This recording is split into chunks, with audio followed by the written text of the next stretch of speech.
basically tell you who I am. I am Healing with the Rev. I'm a corporate business and personal healing coach, stress management professional. I improve productivity by helping people feel good.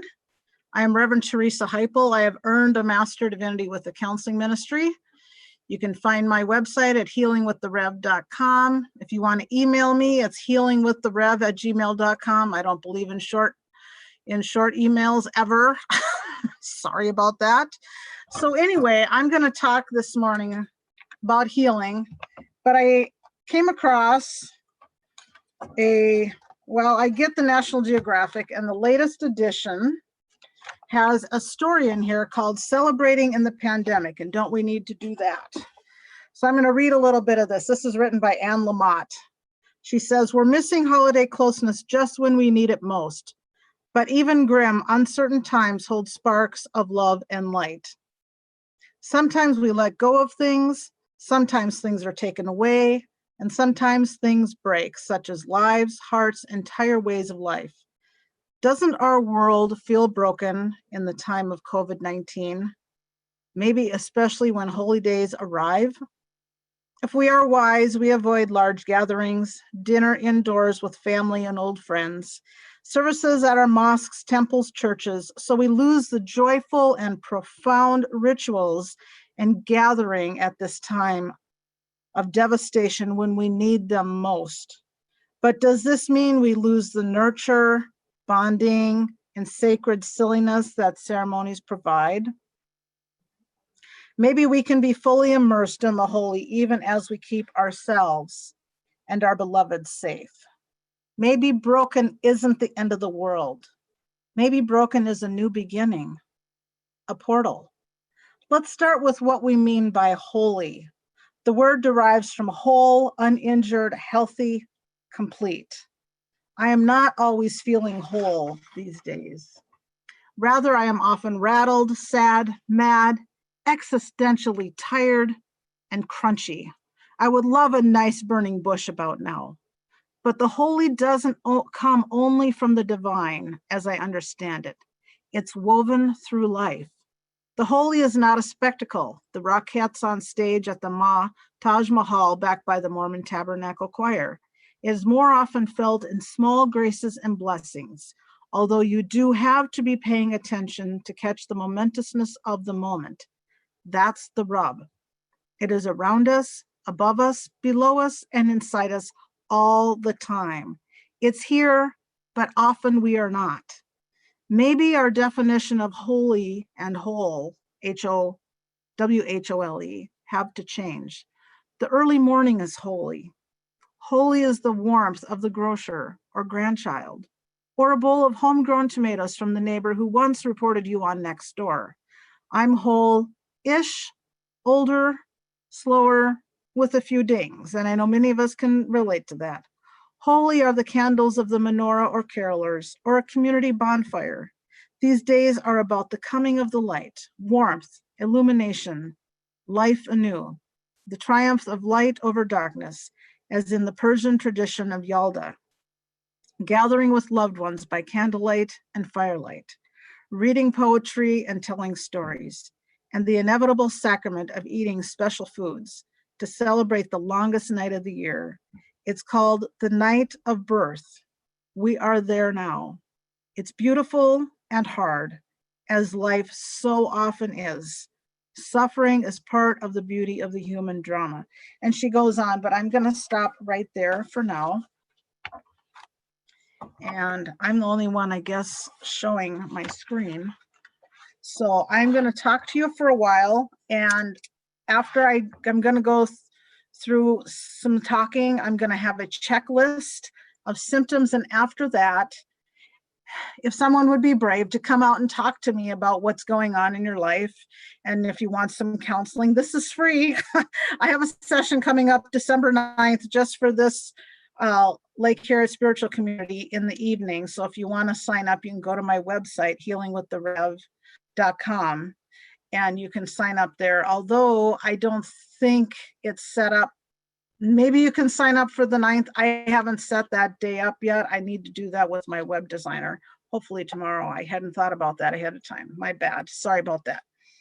So talking about stress and trauma and stuff, you have pushed pain down so far that you have not realized how your interactions in life have been affected by that situation. All of us experience trauma in varying degrees. And I'm here to help you relieve some of that. Hopefully I can do some of that this morning. We've got a short session. I usually do 4-hour sessions online. So come and find out more later. But you continually encounter what your soul wants you to encounter. When you resist your encounters, you resist, first of all, the purpose of your life. Number 2, the beneficences of the universe. 3, non-physical assistance. And that resistance is your pain. That's a quote that comes out of The Heart of the Soul by Gary Zukov and Linda Francis. So what we're experiencing right now, with COVID especially, is a lot of missing identity, lost identity, parts of yourself that you perhaps have never experienced before emotionally, psychologically playing out. And this absurdity that you see playing out in the world, things that don't seem to make any sense. So what it does to us as individuals is it gives us the opportunity to awaken more. When you get through the discomfort, when you get through the perhaps paralysis or shock of what is going on out here, you have an opportunity to go deeper inside yourself. So the opportunity of the year is for you to become more conscious to yourself, to your values, and then to also see what values you would like this world to hold, what you would like to see more of in this world. We all have issues that need healing. We all grew up in an imperfect family with imperfect qualities, and then we expect ourselves to be perfect. You may have a family story of alcoholism, drug abuse, or mental problems. You did what you had to do to survive in that situation. Life is not linear. It has a lot of starts and stops, ups and downs, and sideways motion. 2 steps forward, 1 step back. We are making progress, but we are not where we want to be in life. Losing crucial parts of ourselves that provide us with life and vitality are examples of soul loss. Soul loss today is often found as a result of such traumas as addiction, the stress of combat, abortion, miscarriage, illness, accident, surgery, loss of a loved one, abuse, or incest. Now, that encompasses a lot of things. A part of our vital essence separates from us in order to survive a traumatic experience by escaping the full impact of the pain. What one defines as traumatic is as varied as a person who defines it as such. Whenever a part of our vital existence separates from us in order to survive the experience by escaping the full impact of the pain is a basic premise whenever we experience trauma. Whatever a person experiences as traumatic, even if another person would not experience it as such, is what soul loss is caused by. The term soul loss is probably unfamiliar to you, but examples include death of a friend, child, a spouse, and the survivor also deadens for a while, deadens inside. When people feel deadened inside, it is as if the light has gone out of us, and we feel as if we are sleepwalking through our existence. Another example is having major surgery and never feeling like you have come out of the anesthesia yet. People involved in an intimate but abusive relationship may feel too weak and powerless to move away from the destructive patterns that are locked away in their psyche. They may feel like something was left behind with the partner when leaving the relationship. The soul may leave a child who does not feel loved or who feels abandoned by his or her parents. Soul loss was caused by a parent's continual yelling, in another by the physical pain of falling off a bicycle. A soul might leave the body to survive physical or sexual abuse. In each of these cases, the traumatized person literally escapes to survive the ordeal. Being sickly as a child or suffering serious or chronic illness can often indicate soul loss. Shock can also be soul loss. When you are jolted, a part of your conscious reality spins out of control. Your alarm clock can cause soul loss. You're in a nice, comfortable dream or whatever, and all of a sudden you get this blaring sound sounding at you. You're like, oh, no, I don't want to deal with this. So that can also be soul loss. You may feel as if you are not all here. You don't connect with emotional feelings, but a part of you observes with your mind. Chronic depression, divorce, physical illness are all examples of soul loss. Illness can be seen as a spiritual predicament, a diminishment of essential spiritual energy, or a loss of soul. Chronic depression keeps that person away from being able to create a joy-filled life. Instead of following their specific soul's journey, that person feels depressed and unfulfilled. When we become ill, the reason is because we often give away our power. When we give up our power, we will become ill. Because the universe cannot have a void when we are missing parts of ourselves, and illness may very well fill that in that place. An example of soul loss is coma. In shamanic cultures, which are 100,000 years old, the reason that all things are thought to be permeated by spirit. Every earthly form is animated with its own soul or life force. The well-being of any particular life form is dependent on its spiritual harmony with other forms. Imbalances or displacement in the spiritual essence of a living being can cause debilitation and disease. For shamans the world over, illness has always been seen as a spiritual predicament, a loss of soul or a diminishment of essential spiritual energy. If the soul totally vacates the patient will die. It follows that if the shaman can retrieve the lost soul parts, the individual can be restored to harmony and well-being. This retrieval is done by the shaman in an altered state of consciousness. That's a quote by Sandra Ingerman in her book, Mending the Fragmented Soul. The word shaman, originating from the Tungus tribe of Siberia, means one who sees in the dark. The shaman uses the ability to see with the strong eye or with the heart to travel to hidden spirit worlds, to find information, and to perform acts that will heal an ailing individual or the community. The warrior aspect of you is alive, powerful, and aligned to the true and pure life energy found within the natural forces. You have your own place within the natural forces, and your warrior self is waiting for you here. This warrior part of you is essential for your next steps because it opens you to multidimensional sacred aspects within you. Now that's a quote by Christine Day in Pleiadian Principles for Living. And in Ingerman's book, she again says, soul loss is regarded as the gravest diagnosis in the shamanic nomenclature, being seen as a cause of illness and death.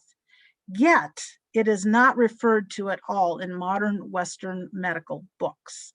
Nevertheless, it is becoming clear that what the shamans refer to as soul loss, that is injury to the inviolate core, that is the essence of a person's being, does manifest in despair, immunological damage, cancer, and a host of many other very serious disorders. It seems to follow the demise of relationships with loved ones, career, or other significant attachments. Maria von Franz, a prominent Jungian analyst, writes, soul loss can be observed today as a psychological phenomenon in the everyday lives of the human beings around us. Loss of soul appears in the form of a sudden onset of apathy and listlessness. The joy has gone out of life. Initiative is crippled. One feels empty. everything seems pointless. At this time, I'm going to show you a checklist of symptoms. And after that, if you have just joined us later, I'm going to open up the line. You can unmute yourself and show your video, please, when you come out and ask me a question. I'm here for healing. That's what I do. So please feel free to come out and do that after I share these checklist of symptoms. Oh, sorry, I got to go to the top.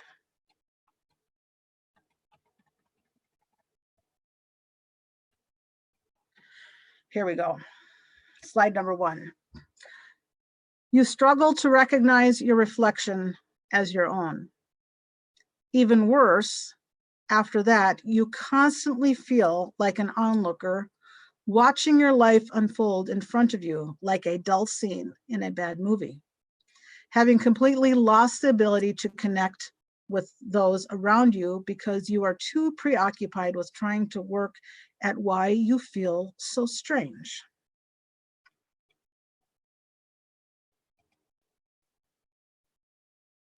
The above that I just mentioned are the terrifying symptoms of a dissociative disorder, often referred to as depersonalization, derealization disorder.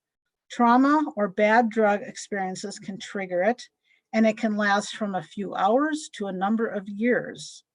This bizarre and barely mentioned condition leads people to feel detached from their bodies, emotions, surroundings, and even their families. From the moment the symptoms set in, life becomes a constant battle to come to terms with an overwhelming sense of unreality where the concept of self is almost impossible to grasp.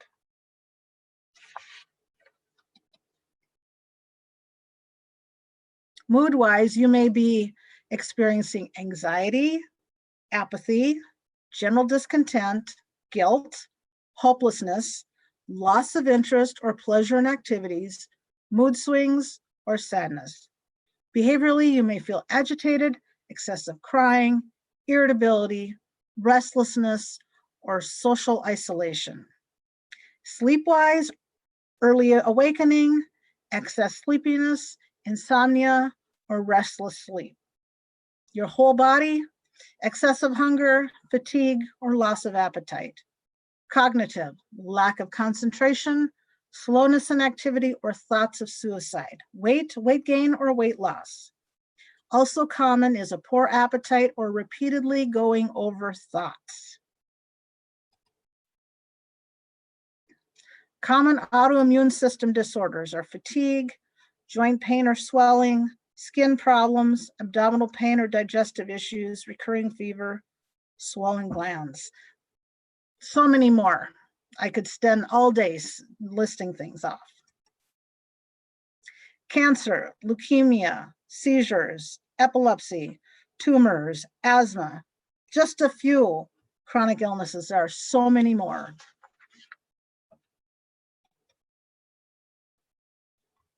This is where the rubber meets the road. Some of you don't remember things in your life after age 5 because you were traumatized in some way that you could not deal with at the time. You may have been abused as a little child and it happened in your home. You couldn't leave because you had no clue how to take care of yourself and live on your own at that age. We just don't do that. At 5 or 6, we just don't run away and find to live on our own. If you don't, you know someone who does. Addiction is very easy to succumb to, but so hard to get rid of. So hard.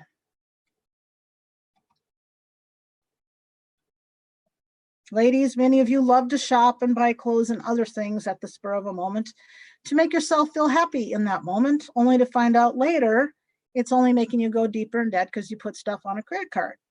Men, you're there too. I hate to, sexize this, but most of the time, you guys go out and buy the big ticket items, the new car, the luxury vehicle, the ATV, the SUV, the new motorcycle, whatever. You buy the bigger ticket items, generally. Grief and loss is hard. It's not always easy seeing a loved one cross over or get divorced. If you were unable to resolve issues that you had with a loved one before they crossed over, it makes the pain of loss that much more intense. We all play many roles in our lives. I'm not talking about that. If you're old enough to remember Sybil, the famous Sybil, she was a woman who had many identities and her personality changed as she went throughout her days. Sometimes she was only one person in one day, but sometimes she was other persons in other days, different voices, different skill sets. In a book with that same name, it was said that her mother was a paranoid schizophrenic. And so that didn't help Sybil with her multiple personality syndrome disorder diagnosis. So at this time, I am going to stop sharing. And I am going to share my screen with my contact information real quick again. So you can take a screenshot of that so you can contact me later if you want to. And at this time, I would like to open up the lines. If you will unmute and show your face, show your video, I would love to talk with you. We've got several minutes left to do that. I have so much more to share, but I am not going to do that in this little time because I could spend hours doing this. So I would love to know some things about you and things you want to help resolve in your life. If you have anything you want to come out and talk about. It's always scary being the first one, but as I heal one, I'm healing all because we all have a lot of the same types of problems. Go ahead, Laura. The concept of soul loss is relatively new to me, and listening to what you've shared today, I've definitely had multiple experiences of soul loss. Sure. And so it's, I'm working with hypnosis with someone in Alexandria, which is, and I live in Northfield, so okay, it's a long shot. But it's so good to hear that we're just in a place we've never been and don't know how to cope with it and how to move forward. Right. I get that. I hear you. Would you like to share more about some of your experiences? I deal with post-traumatic stress disorder, and it's related to born failure to bond, no roots, no wings, no self to recognize. And at 56, I began counseling and moving forward from there. So it's the foundation. I've been working on foundation pieces. So has the counseling helped you? Going to a psychologist or hypnosis or whatever form of therapy you're doing, has it been helpful? I did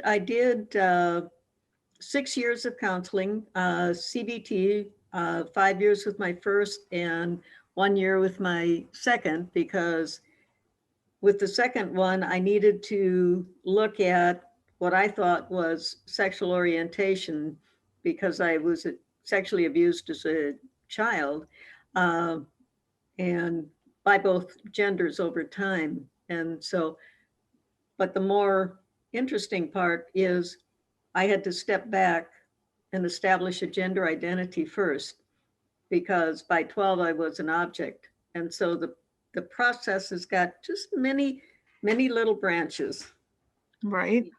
And the hypnosis, I've been doing that since probably October of 2017, several sessions a year because of distance. And yes, it is helpful. Good. I'm glad to hear that you're feeling better. Sounds like you're becoming more whole and complete. Or more centered and more present than I ever have been. And COVID for me is a total reset. And in that respect, it's its own blessings, as it helps me to finish things and helps me to look forward to what is possible with new beginnings. There you go. And if you were to come on to our session that we're going to do that Wednesday night, I'm going to do, for everybody, I'm going to do a ceremony. And I don't have time enough for that now, but a ceremony to help get rid of all of that extra stuff going on, and so, yes, I would love to see you on that session or some other session. Perfect. Thank you. Oh, thank you so much, Laura. Anyone else want to come out and talk? Thank you for being brave, Laura. You're the first one. Somebody's got to break the ice. Absolutely. I usually do that when I'm not leading. I usually am the one that's helping break the ice, so I get it. Anybody else want to come share their? I did post a link to your event on the chat too. Thank you. Thank you. Yes. Perfect. I'm looking at it. Perfect. Anyone else want to be brave? You don't have to tell me your whole life story if you don't want to, but go ahead. Would any of this have anything to do with chronic pain? Could very well be. Yeah, when you have soul loss or something that you've pushed away because it was so traumatic, you're dealing with the pain inside, so it's showing up on the outside. Does that make sense? Yeah. Mm-hmm. It's like when you hold on to anger, it's like when you hold on to anger, something's eating away at you, and then you get diagnosed with cancer. It has definite effects on everything in your life, so you want to get rid of all of that extra stuff going on in your life, and ceremony will help some of that. So Okay. yeah. Okay. Yeah. Thank you for that, Patricia. Mm-hmm. Yeah. I have a question. Yes, ma'am. So then with this COVID that's going on, isn't it kind of forcing all of us into getting rid of all that extra stuff that's going on in our lives that maybe we were using as addictive behavior to avoid the soul loss? Right. Soul loss becomes more obvious, I would think, maybe during these times. Then there's a greater need to find that wholeness within. Yes. Can't go. So in order to go in to kind of retrieve your own soul. That's what the shaman does. The shaman goes in, because when you go to a psychologist and you're not whole and complete, you stay there for years. I mean, there's research that says if you're not whole and complete before you go in, they can't deal with you. I mean, you're going to be sitting there for years and they're not going to be able to help you. You're not going to progress because you aren't aware. So it's getting to that awareness and accepting what has happened. And you have to forgive. But the forgiveness is not for them, it's for you. Because if you don't forgive, you just keep this whole anger and this whole story going on, and it only inflates and it only gets worse. Right. Does that make sense? Yes. Right. So the forgiveness is a big part of it, but absolutely. The shaman assisting you, and I'm sure that helps a lot, but what if you don't have access to a shaman? And I am. There you are. I am. So Okay. Yes, I will do that in our 4-hour ceremony that I do. When you get on a healing session with me, I go into all of that. I have a lot more information to give all of you, but time is short. I only have an hour. I can't I can't do everything that I want to do in this time. Well, could you give one tip for somebody or any of, to how to begin to access that part of yourself that you're realizing needs more attention because, or your soul? Well, the thing is to become aware. If you're aware of what happened to you, then you need to feel that pain. I mean, people don't want to feel pain. It's like, and they shut down.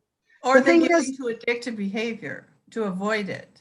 right. So you have to feel the pain. You have to come to terms with what that pain was. Right. I mean, some of you have pushed it away so far that the shaman has to come and help you get that out.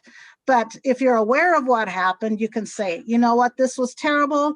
If you were 5 and you were sexually abused, you can't say, well, I was dressing wrong or what. I mean, clothes have nothing to do with that or whatever. I was listening to NPR yesterday and this lady was on there and she was talking about her experience of being sexually assaulted at age 12 by some guy that she just waved at when she was going to her bus in the every morning for several weeks, and then he was feeling her up and molesting her and stuff, and she had one story at the beginning of the story, and at the end, well, she said, I shouldn't have dressed so provocatively, and it was like her fault. And at the end of the story for the whole hour session, she said, I was 12. I was young. I didn't know anything. I didn't know, certain things. And so she totally changed the way that she saw it. And she was forgiving herself and basically forgiving this person because she couldn't move on in life because she was stuck, and then she got unstuck because she went to counseling and she did some kind of therapy that helped her get through all of that. So, okay. So personally, for me, I guess, fortunately, I did not have sexual abuse, but I had to have major physical illnesses in my life that have been chronic. And sometimes they're flaring up and sometimes they're not, and they're in a healing mode. And it's kind of been very disruptive.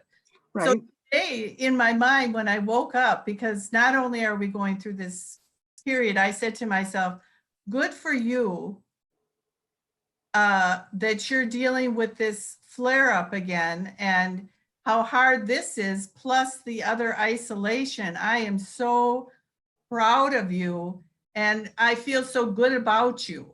So is that some way of recognizing inside yourself? I mean, I felt like I was saying to myself, what was I doing? I didn't even plan it. It just seemed to be a good thing to do. Is that to do with the soul or not?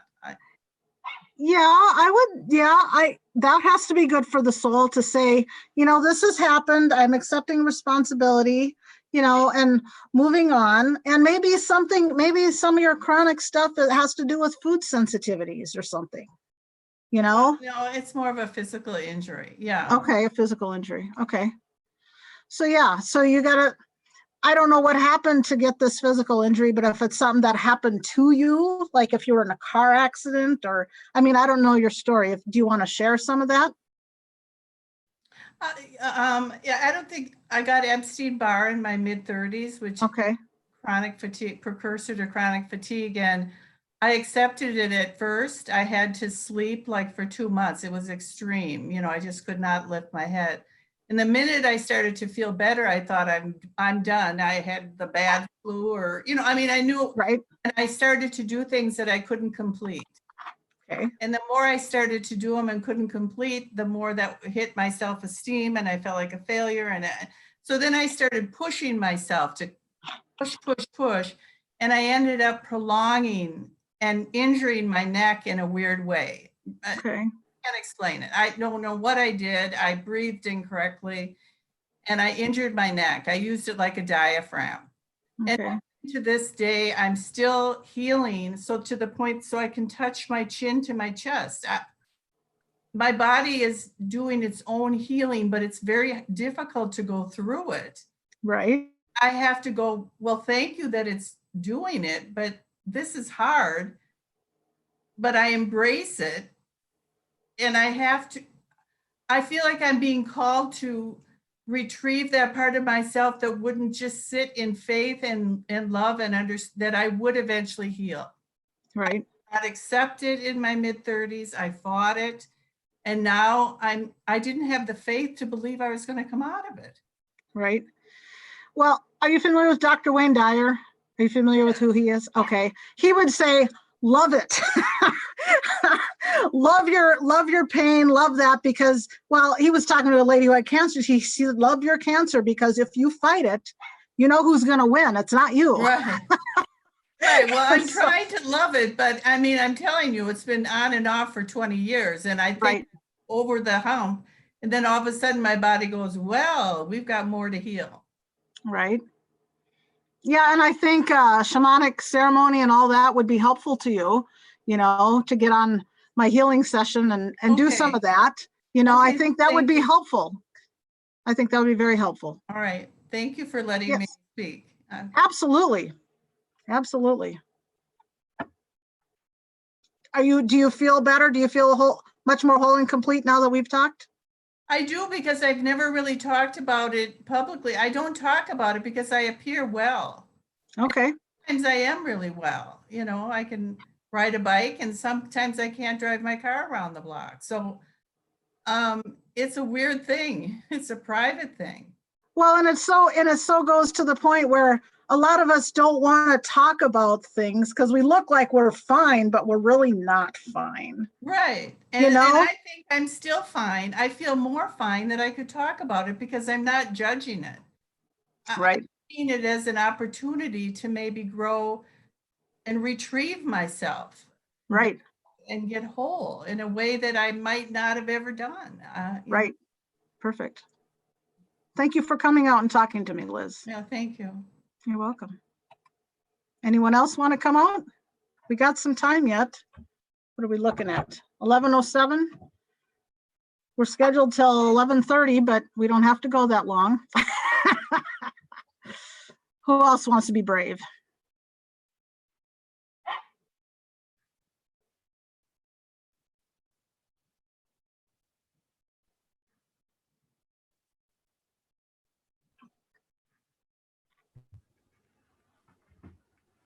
Go ahead, Laura. This is not from my perspective, but right now I have a very dear friend that has COVID and has also experienced a stroke. And how can I do something that's positive and for her higher good, particularly in this day and age when even her partner cannot be at the hospital or the rehabilitation center with COVID going on. So your question is, what can you do in the meantime? Yes, that would be helpful because obviously I want her higher good, and I'm also feeling the impact of the weight of how to support her and the impact of in my own life because there's a loss of connection. Sure. Can you call her on the phone and talk to her? I mean, do they allow that? I don't know. I haven't been into a hospital for a long time, so thank God. She does have her phone, and because of therapy that she would need, PT and OT and speech therapy, my sense, particularly since she's just gotten into the rehabilitation side of it, is to give several days because I sense a need for her to rest and to be able to focus on the people that are there trying to help her. Mm-hmm. Well, maybe you can call and talk to her. Maybe she can't. I don't know if her speech has been affected or not, but maybe you can call her and say, I'm really thinking about you and I'm sending good energy or, whatever it is, that kind of stuff, because you can't go in and visit. Yep. And there's so much isolation now. It's It's scary. You can't even shake hands with people. It's like, gosh, I miss that.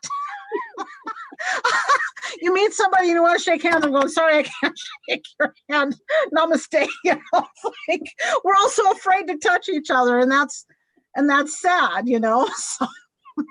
Well, let's put it this way. In my particular case, I have a black teddy bear that is differently shaped, and it's gotten an incredible amount of hugs and back rubs. There you go. Nice. You gotta have creative ways to get through this. Absolutely. Thank you. You're welcome. Do you feel more whole and complete through all of this? I delay my experiences of emotions. I'm certain that's the direction it will go, Okay. but it's a survival tactic for me. Thank you. You're welcome. Anybody else want to come out and talk?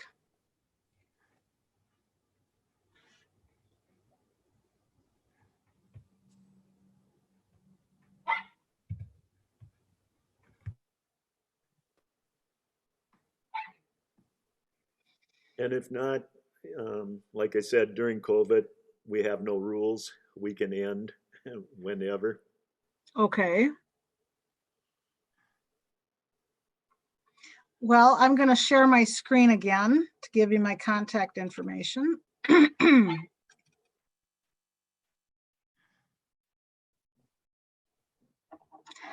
I would love to ask for introductions to businesses, especially.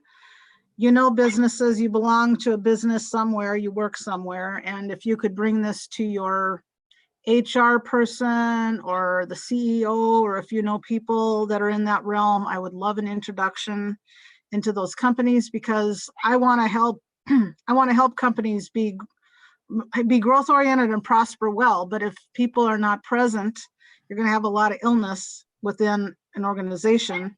And I was doing research. It said a place that has 10,000 employees will spend $3.8 million on lost wages alone, and that doesn't include the healthcare cost. So I would love to help businesses save money that way. So if you could introduce me, the best way to do that would be through email. You send an email to them, and send an email to me, introduce us, and then I can take it from there. I would appreciate that. I'm going to stop sharing now and see if anyone else wants to come on and talk.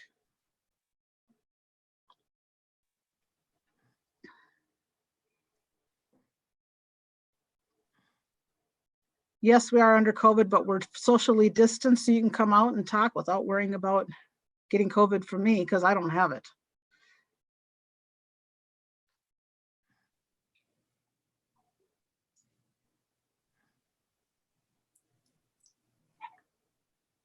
All right, I guess no one wants to come out and be brave. So Well, I have a question. yes, Liz. Okay, so I suppose I could look this up, but you Why? yourself are a shaman, correct? I am a shaman. I'm an ordained minister and all of that. Yes. Okay, and how long have you been a shaman and an ordained minister? I've been ordained for about 20 years and a shaman for about a decade. And what intrigued you drew you to the shaman area to do something? Interesting question. I was a pastor in a small town in southeast North Dakota, and I was doing a Bible study on Revelation, the one book I don't want to be in, but somebody requested it. So somewhere you do things what the congregation wants, right? So anyway, so somewhere along the way, I was rubbing my hands together. I said, I understand you get a lot of energy from rubbing your hands together. So my friend Carol, who was originally from New Hampshire, but now living in southeast North Dakota, she asked me, she goes, Teresa, can you wear a watch? And I looked at her and I said, that's a very interesting question, Carol. No, I cannot. She said, how come? I said, because that watch dies just like that. And she said, I think you're a natural healer. And I said, well, I think I am too, because I have a great grandmother that did that. And so I explored what that looked like. And so I ended up in Park Rapids, Minnesota at Bridget's house. It doesn't exist anymore, but it was all divine because I showed up and it was like the next weekend they were starting Reiki. And then there was another thing called shamanic. It was a 2-year apprenticeship to become a shaman. The first year you're focused on the different directions and healing yourself. And the second year you're focused on healing others. And so I can go into people's souls and figure out where things are disconnected, and I can take out the bad energy and bring in the good energy. And that's what I would do in the ceremony that I'm going to do when I do the 4-hour one. So that's how I got started with that. And I can see into people's souls and see that kind of stuff. It's amazing how quickly I can glean information. So. And the other part of that is, as a shaman, then you do that. And then the forgiveness part, even if it's of yourself, maybe it's not of somebody else, but forgive yourself. Say for me, I wish I wouldn't have done what I did. I think part of me still holds it against myself that I didn't accept that initially. Okay. And I almost feel a resistance to having somebody else do that work for me. I mean, I want to do that work. I want to be the one that forgives myself. But sometimes you have to see someone else so you can get present. I mean, so we're asking you to be your own shaman. You're not trained. It takes 2 years to get trained to be a shaman. If you want to take 2 years out and learn that, that's fine. But short circuit that, go to somebody who can do that. I'm not saying that I could do what a shaman would do. No. But you want to heal yourself. Aren't we all capable of forgiveness? Absolutely. And even of ourselves, right? Absolutely, yes. And so there must be a pathway to that I guess a shaman assists you in. And if a shaman isn't doing it, I'm just trying to find little ways in myself to do it in the course of my day. Sure. Well, so what is your spiritual background? Did you go to a church? Did you grow up going to a church of some faith? Anything like that? I'm Catholic. Okay. So what do the Catholics, I'm sorry. So what do the Catholics say forgiveness? Do they say anything about any of that? Well, when Christ died on the cross, that was his last message. Forgive them, they know not what they do. So he was forgiving. And I think forgiveness is the crux of, I don't know if it's just Catholicism, it's the crux of Christianity or maybe other religions, right. But forgiveness is a major part of healing. Yes. You don't forgive once or twice or 7 times, the 70 times 7. I asked my mother about that. She goes, you just stop. You don't worry about counting. You're going to lose track after about 10 or 11 times anyway. Not that we can't count higher, but we're not going to keep it. It's like we're just going to keep forgiving because that's what we're called to do. When we call ourselves to forgive, and we feel that, I mean, you can lip it. You can say, "Oh, I forgive you," but you can still feel unforgiveness. Mm-hmm. So you have to come to the point where you feel like you truly have forgiven that person, or you have truly forgiven yourself, and say, you know what? I'm human. I'm not perfect. I'm not ever going to be perfect. And I just need to forgive myself for whatever I did that was damaging to me back here, because right now I'm living right here in this time. We're not in the future. We can't live in the past. All we have is now. But the feeling of forgiveness that I'm starting to experience through this COVID period, because I'm forced into more isolation. Right. It's very freeing and a happy feeling. And I want to feel more of that. It's like I'm retrieving a part of myself that I have had not with me for 25 years. Well, maybe this is a good time for you then. Maybe COVID is going to start doing that for a lot of people. It's like, we have to get rid of all this garbage over here and start dealing with what's in front of us right now. We have COVID. We're isolating. It's sad.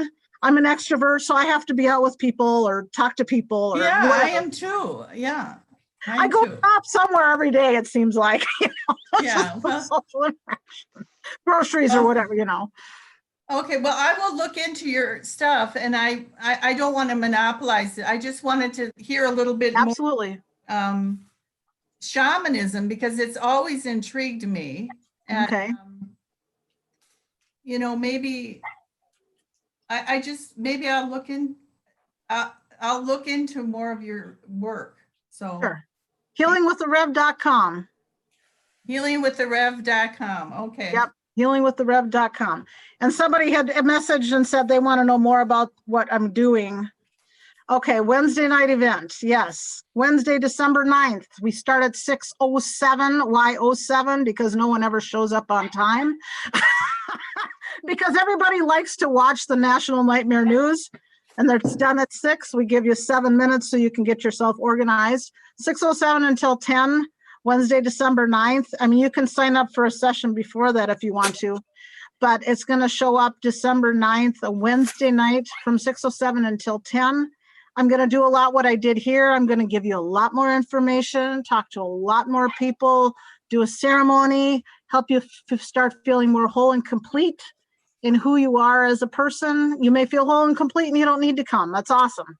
But for those of you who don't feel whole and complete or want something more, please show up. That would be awesome. You can go to my website and sign up. Like I said earlier, I'm not sure that date is set up yet, so give it a couple days. Some of you that are action oriented, write it on your calendar for a couple days out. I got to get with my web lady and ask her why it's not showing up and why I can't change it. Because once things are set, I generally don't go out to Acuity scheduling and look again. I should. But anyway, that's my bad. So come out on December 9th. It's going to be 6:07 till 10 o'clock at night. It's going to be intense. I'm an intense personality. I'm here to help heal people and help people feel whole and complete and centered in life, because there's so many things that fragment us. And so we want to mend the soul to non-fragmentation. Does anybody else want to come out and talk? We've had Liz and Laura show up. The elves have showed up. Yeah. Pamela, did you For want the to say elves. something? Oh, sure. Here, I'll get back up. Oh, hi. Yeah, you know, I am not really, You want to come out and you show your face? yes, let's see if I can figure out how. Let's Share screen? go up to the top. It says share video. Sometimes it's Oh, a, start video. There it is. Start my video? Absolutely. Here we go. I see you that see it's me? starting to come out. There you are. Yay! Okay. I'm not very good at technology. Oh, you're good. Okay. Anyway, okay. So I've had I was just gone for an entire week down in Scottsdale, Arizona with my sister, and I came back last night. I woke up in the night, and I'm a vegan, an ethical vegan, and I'm very environmentally conscientious, and my heart is just even more open. It's Great. so open, and but I also feel like for people's pain and the world's pain right now, I just cried. I cried Right. when I got in the door last night, and I feel like I miss my sister. I moved back to Minnesota 16 years ago because my family was here. And in the 16 years I've been here, my father died, my mother died, my niece moved, my nephew moved. Now my sister's bought a house and moved away. And my So now daughter, you have no more family here in Minnesota? I have my husband and one daughter. My other daughter I also saw, she drove over from Las Vegas. So of course I Okay. cried when I saw her, and we've never lived apart before. Okay. You know, and this is our first year, but it was really odd. Things I hadn't thought about in just years. Right. Hamsters. I lay there for 2 hours last night and my hamsters that had died, my childhood hamsters, and I felt guilt about it that I had let them get together and they fought and one got hurt. So, Oh, and I've done forgiveness for that years and years ago with myself. It's like, how did this come back up again? And then we had pet rats in California when we were first going to move here. We had 2 girl pet rats, and I had a neighbor that said that she'd take really good loving care of them. We ended up not moving right away, and I went to get them back, and they had been neglected in a dark garage all alone without enough food and water, and one had killed the other one. No. And I just cried. And I thought, oh, I feel just terrible still. But I also, I've been living in a vegan household at home, and living with my sister was hard because she's this, she likes certain animals like cats and dogs and bunnies, but everything else, it's really out of her radar Okay. what's happening in the world. And Sure. yeah, I didn't say anything because I don't want to alienate her. She's very sensitive to, we're so different, very, very different. So I try to just celebrate what we have together and the commonality in the relationship. But that's hard. I was suppressing, Right. I think, for a week. Right.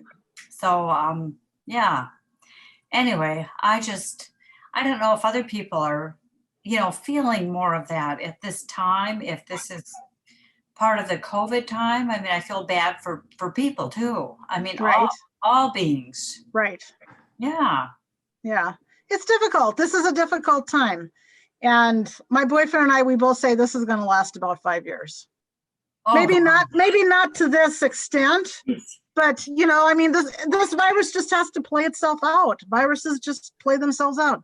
A virus is a cold, a virus is a flu. Yeah. It's another virus. They're coming out with a vaccine, good, bad, I don't know. I'm not gonna judge that, but anyway. Yeah. So how do you feel? I mean, so you weren't able to talk to your sister about how you truly felt about things? So you're feeling a little disconnected, Well, or? I think maybe, yeah, not so much about, yeah. She doesn't want to talk politics. That's one of the things. We're on the opposite ends of the spectrum. So I don't talk about politics with her. Right. That was huge. That was a huge relief for me, actually. The election was an amazing relief. And I get it. and she didn't want to even hear any of that stuff. It's like, oh no, my Right. friends are all upset and crying, and it's the worst thing ever. And I'm like, oh my goodness. But so we didn't talk politics, and don't It's want okay to have differences. environmental things. And I guess, yeah, for me, the hardest thing is our animals on planet Earth, the factory farming and all of the torture and killing, and that's where my heart goes out. And I don't believe I picked it. I really think it was shown to me that is the direction I needed to go. And I want to There you make a go. difference. Yeah. Well, there you go. Yeah. It sounds good. It sounds like you're on the right path. Just Yeah. talk to her. I mean, it's hard to be honest with your family. I totally get it. I'm totally different than everyone else in my family. Yes. And I'm going to celebrate my difference. It's fine. Yeah. I haven't stayed in one place for a super long time. After I graduated high school, I mean, I moved around a lot of different places, so I get it. Me too. I also did. Yeah. I was in Atlanta, I was in North Carolina, and then in Minnesota, then out to North Dakota, then to Wisconsin, then to Las Cruces, New Mexico, and then back up to North Dakota, and now here again. So, yeah. So, but living in different places gives you a different aspect and different respect for the world, because you've lived in different cultures and live in different places. True. And traveling, that helps that too. I've not been to Oregon out of all the 48 contiguous states. That's the only state I've not been in. Wow. Or traveled through somehow. So yeah. Mhm. Yep. So anyway, there you go. And I hope to see you on that Wednesday night. That would be nice to see you. Well, I'll look at that. Thank you. December 9th. Yes, you're welcome. Okay. Good state. You feeling better? Oh, absolutely. Okay, good. Perfect. Thank you for you 3 brave women to come out and talk to me. I appreciate that. Thank you. They're pretty boring. And it's fun to meet people, even though we have to do this way. It's okay. we do what we have to do. Well, it's at that time, we're right at 11:30, so I'm gonna sign off, and yet find me over at healingwiththerev.com or healingwiththerev@gmail.com is my email address, and look me up. Sign up for a session. Whether you can't make it that night, it's okay. I got plenty other sessions out there. So I'm using my roommate's computer, and I don't know when my computer is going to be ready. I had to go down to Sioux Falls to get my computer fixed. I have a Mac. I couldn't find any place here in the Twin Cities or in Minnesota. So I have to go down there hopefully this next week and pick it up because they had to change something out. So anyway, when I have my computer, I'll be happy again. It's like having your own car again. All right. Thank you so much for being here, and God bless you all. Thank you. Thank you. Thank you.